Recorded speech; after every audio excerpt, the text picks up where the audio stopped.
everyone, and welcome to Healthy Cooking with Shayda. This is where I teach you how to make simple, healthy, delicious meals that are salt, oil, and sugar-free. Today I want to share with you one of my favorite treats that I make, and it's my orange apple cranberry granola. It is so simple, it's delicious, it's I wouldn't say it's nut-free. There is some pecans in there, but you can certainly leave them out if you like. But the part that I really love about this granola is that it's made with fruit. You see all this banana? Yep, it's made with bananas. And so what's in here is apples, bananas, oranges, the yellow raisins, some pecans, which you can leave out, by the way. I've made it both ways. You can leave them out or leave them in. Either way, they taste great. And cranberries and rolled oats. Now, a little talk about the cranberries. Most of the cranberries that you see out in the market, they have added sugar and added oil to them, which if you're like me and you're trying to avoid all that, then you're going to have to make your own. So what I have done is I've already made a video for you guys showing you how to dehydrate fresh cranberries oil-free and without the added sugar. So that's what's done here. And I'll put a link in the show notes for that video. But this is cranberry that I have taken, that I made myself in the dehydrator. Actually, I made it in my dehydrator, which I have the EXCALIBUR, the 9 tray. Or you can make this in your Breville Smart Oven Air. There is a dehydrate function button in there, and you could do it that way. So both ways are doable.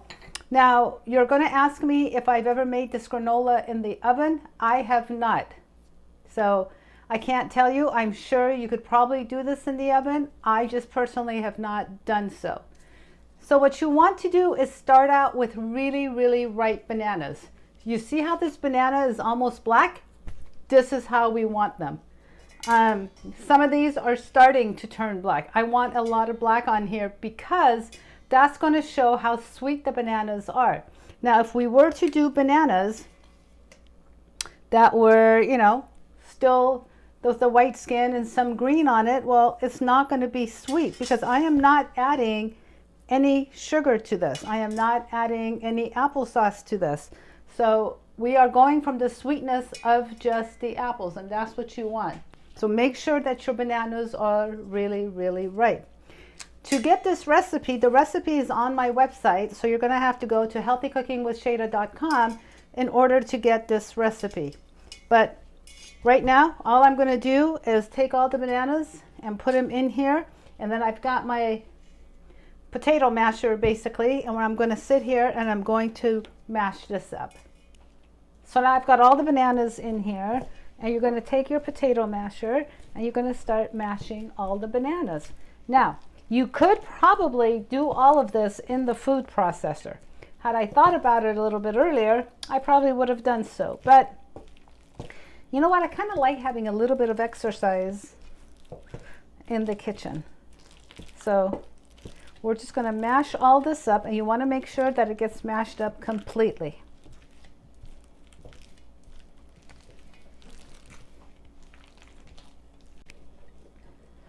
Okay guys, this is almost ready. You really, really want to mash this up so there's no lumps. But even if there are little chunks in there, you're going to be okay, because once it gets in the dehydrator, it'll all be gone. So let me show you what this looks like. Let's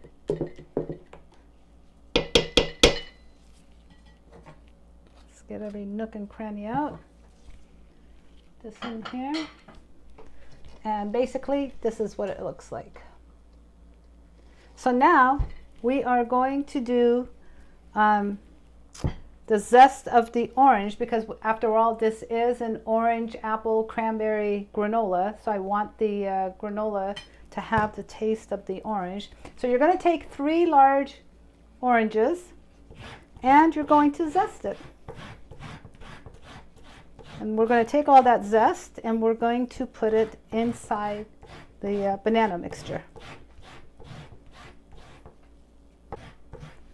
All right, so our orange zest is ready. Make sure you get everything out of here. And I did use a microplane to zest the oranges. We're going to take this put it all in here.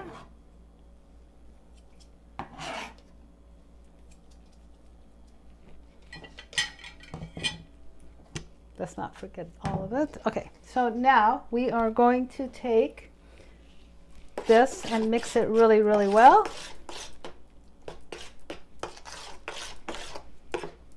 Because the zest has a tendency just to like sit on top, and I want to make sure it breaks it all up and gets it all evenly done. Now we are going to take some, where's my measuring spoon? We're also going to add orange juice. Now I've gone ahead and done this myself. I didn't buy it. So I juiced the oranges myself because I think it's tastier. So we're going to add orange juice to this.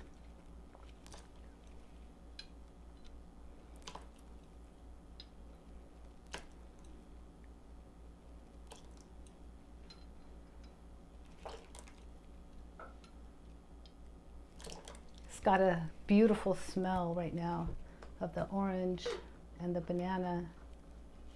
It's really lovely. Got to make sure I tighten the lid because I've had it before where I've knocked it over accidentally and it went all over the kitchen, and that, my friends, was not a pretty sight. Not at all. So now we are going to add our spice.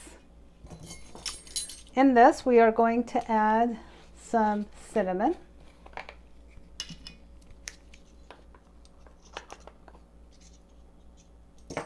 And we're also going to add, and I'm using the ground organic Saigon cinnamon that I got from Costco. And I'm also going to be using apple pie spice that I got from PENZEYS. Now PENZEYS is online, and you can go ahead and get it there, or you can probably get the apple pie spice from Savory. That's another great spice shop.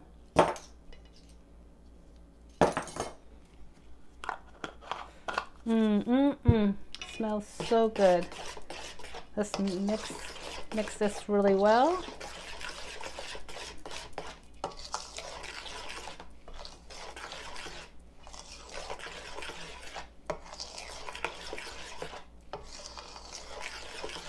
The cinnamon spice or the apple pie spice has a tendency to want to stick to the outer rim. So make sure you really get it in there and you blend it really, really well. You want it really mixed well in here.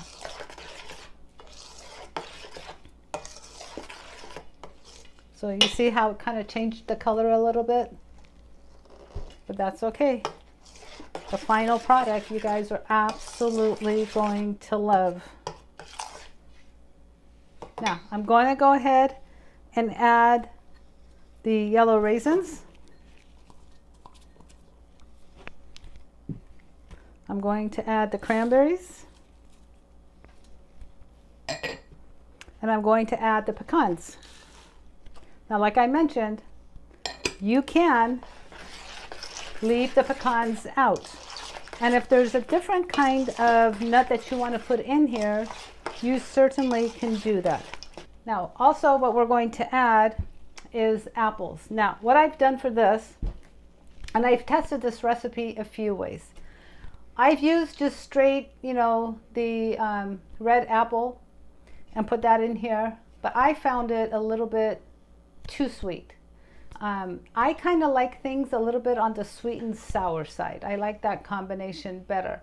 So for this recipe, I decided to use half of the apples are Granny Smith, and the other half is Pink Lady.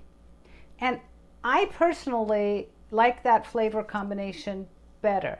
And what's really cool is because I don't peel the apples, when you look at the granola, the finished product of the granola, you could see the green because of the Granny Smith apple. You could see the green there. And at first, some people thought, like my aunt thought, that I had put pistachios in there, and they were all excited. Well, I didn't put any pistachios. It's just that the apple, because of the green, that's what makes it look like, it looks like pistachios. So the apples, you want to chop them up. And you don't want to chop them too fine, but you don't want them too chunky either. And what I do is, to save time, I'll go ahead and chop up the apples, and then I take lime juice and I pour lime juice on top because of the oxidation.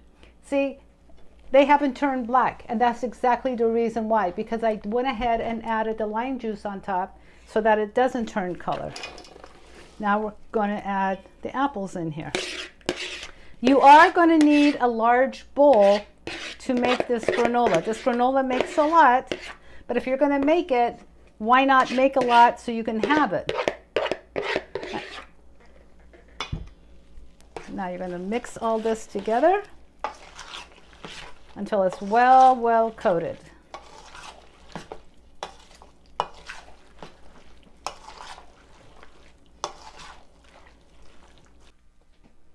So now we are ready to start adding the rolled oats. Now the oats that I'm using, they're from Trader Joe's. It's the rolled oats, 100% whole grain, whole oats, and they're gluten free. So this is what you want to use. And I suggest that you wear gloves for this recipe. And you're probably wondering why I'm saying that. Because we're going to get in with our hands to really mix this and make sure that it's mixed well. I'm not a fan of just mixing it with a spoon because it doesn't get all the underneath and all the sides. So make sure you put gloves on and really get in there. All right, guys. So you may want to start out at first with a spoon, but eventually we're going to get in with our hands to really mix this well. And when you're mixing it, because this bowl is not super big, but when you're mixing it, just be very careful that you're not spilling it all over the place. Okay, so now it's going to be time to get in with your hand and really mix this. This is going to be a slightly wet mixture. If you think that the mixture is too wet, don't hesitate to add a little bit of rolled oats, but add it a little bit at a time. Don't dump a whole nother cup in here because you may not need it. But you're going to have to get a feel for it. That's the best I can tell you. But what you want to do is make sure that everything is really mixed well. This is going to be sitting in the dehydrator for about 24 hours, okay? So even though it looks wet right now, I promise you it'll be okay. And what you're going to do after 12 hours at the halfway point, you are going to flip this. And I'm going to show you what I'm talking about flipping the granola. So I've got my EXCALIBUR 9-tray dehydrator back here, and it comes in sheets like this. This is called a Teflex, and this usually goes on top of the screen, and this is what the screen looks like. So here's one tray. We're going to put the Teflex on here, and then we're going to put the granola mixture on top of this. Now, when this has dehydrated at 12 hours, what I'm going to do is basically I'm going to take, because I'm going to be left with one of these not being used, and then I'm going to take it like this, and then I'm going to flip it over, and then to make sure that the granola will just be on this by itself for an additional 12 hours. That's how we're going to do it. And what you want to do, again, I'm sure you could do this in the dehydrator. I know Chef Ramses Bravo has a granola that he does in the oven. So I'm sure it can be done. It's just that I haven't done it. Then what you're wanting to do is take clumps of it. Because at the 12 hours when you take this out, what I want you to do is to break it up. Break it up into bite-sized chunks so that you don't have just one like solid block. And you don't want to put it too high, because if you do want to stack this up, then it's not going to stack up very well in the dehydrator.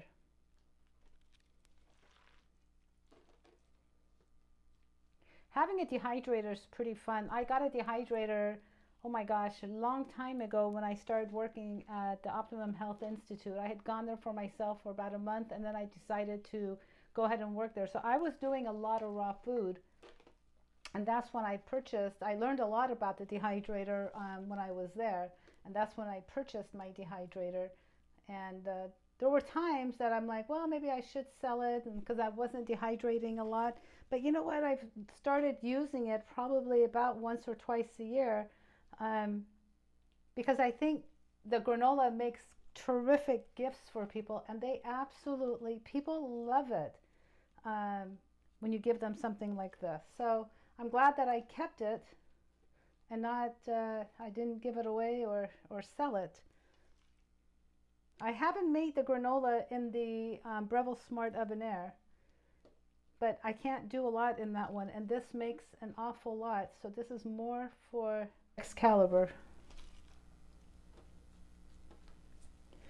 Okay, so we're gonna, now you see why I want you guys to wear gloves. It gets a little messy, but that's okay. It's fun. Then we're gonna take this and we're going to put it in the dehydrator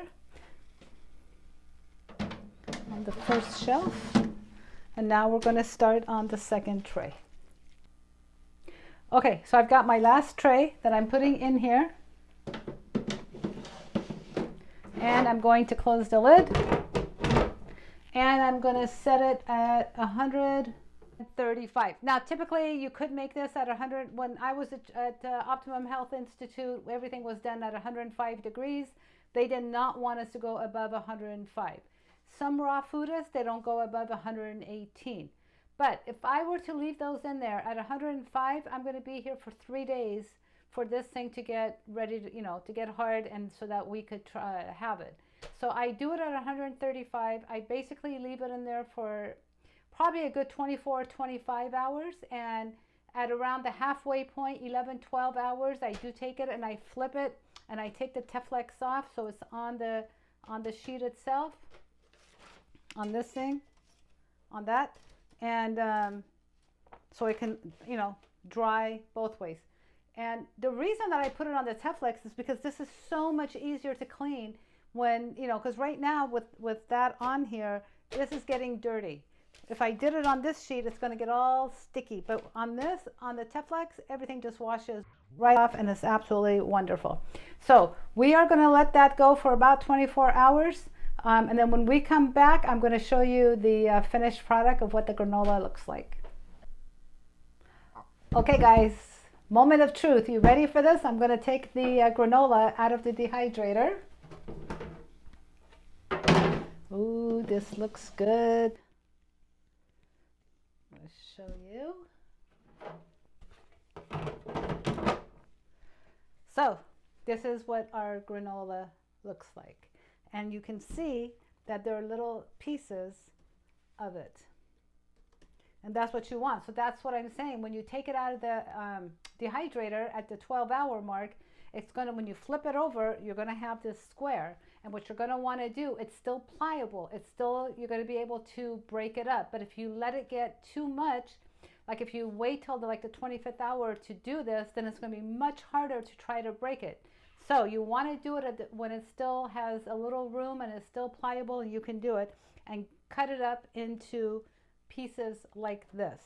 I mean, doesn't this look absolutely delicious? Oh my God, it's so good. I'm gonna have to try one and I'll tell you. Can you guys hear the crunch? Because it's really, really good. Now, I'm not just saying that, but it is really good. I want to thank you guys for watching another episode of Healthy Cooking with Shayda. Please make sure to check out my website for this recipe and for a lot of other delicious recipes. And remember, guys, it's one bite at a time, one meal at a time. And please don't forget to subscribe to our YouTube channel. We are trying to reach as many people as possible. You can also follow me on Instagram and on Facebook. Have a wonderful week, and I'll see you soon.